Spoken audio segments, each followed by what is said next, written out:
Assalamu alaikum YouTube family. This is part 7 of my essay series and today's topic is how to write an introduction of an essay.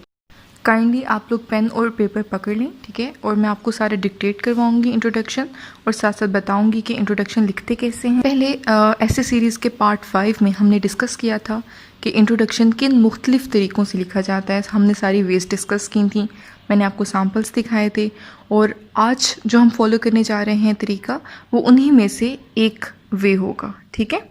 और जिन लोगों को नहीं पता कि इस ऐसे सीरीज़ का एजेंडा क्या है, मैं स्क्रीन पे शो कर रही हूँ एजेंडा। काइंडली आप स्क्रीन को पॉज करिए और इसको एक दफ़ा देख लीजिए ताकि आपको आइडिया हो कि हम कौन से टॉपिक कर चुके हैं और कौन से करने वाले हैं। इस ऐसे सीरीज़ का स्टार्ट मैंने लिया था एजेंडा ऑफ ऐसे सीरीज़ से और उसमें मैंने आपको सारा बताया था कि कौन कौन से टॉपिक किस किस तरह से मैं आपको कवर कराऊंगी। देन फिर पार्ट 1 में हमने डिस्कस किया था बेसिक्स ऑफ एन ऐसे और हाउ टू अंडरस्टैंड एन ऐसे टॉपिक, ठीक है। उसके बाद पार्ट 2 में हमने डिस्कस किया था हाउ टू मेक आउटलाइन और इसमें मैंने आउटलाइन आपको बनाना सिखाई थी और आज उसी आउटलाइन का जो है हम इंट्रोडक्शन करने जा रहे हैं और हमारा टॉपिक है growing power of social media, prospects and problems. Then part 3 में हमने डिस्कस किया था everything about topic sentence and thesis statement और ये सारे जो मैंने आपको सारी चीज़ें सिखाई हैं वो मैंने आपको साथ साथ सैम्पल्स भी दिखाए थे। देन पार्ट 4 में हमने डिस्कस किया था how to do exposition of an essay. Part 5 में डिस्कस किया था different ways to write an introduction और पार्ट 6 में हमने डिस्कस किया था basic features of a paragraph. आज यानी पार्ट 7 में हम डिस्कस करने जा रहे हैं how to write an introduction और मैं आपको साथ साथ इंट्रोडक्शन लिखवाऊंगी भी उसी टॉपिक का जिसका हमने आउटलाइन किया।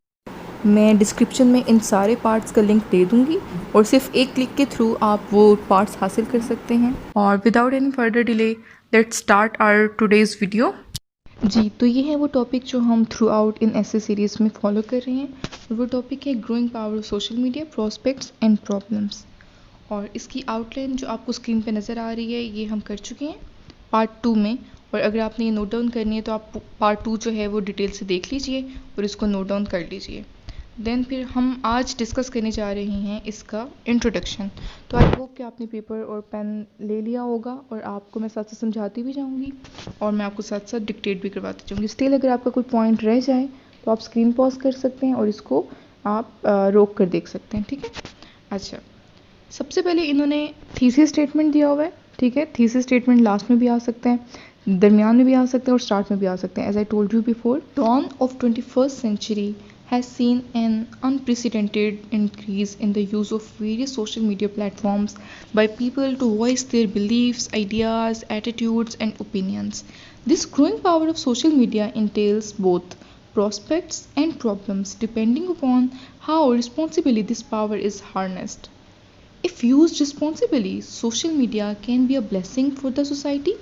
फॉर इंस्टेंस, अब देखेंगे यहाँ पे अपनी बात को प्रूव इन्होंने करना शुरू कर दिया।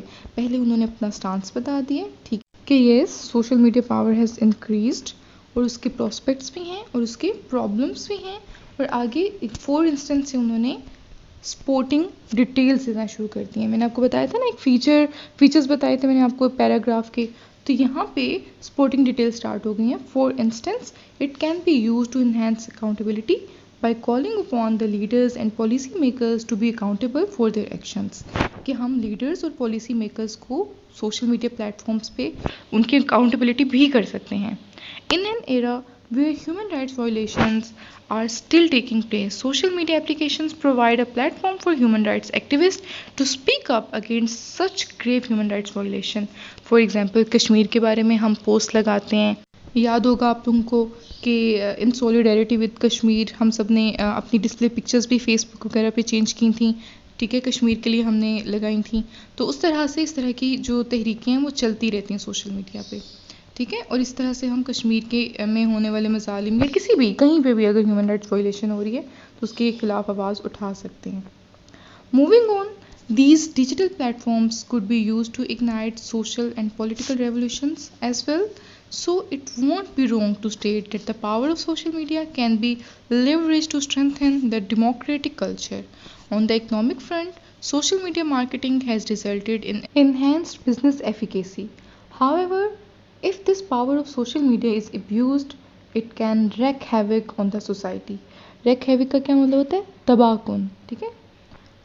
Terrorist outfits such as ISIS have used digital platforms to spread hate literature and extremist ideology.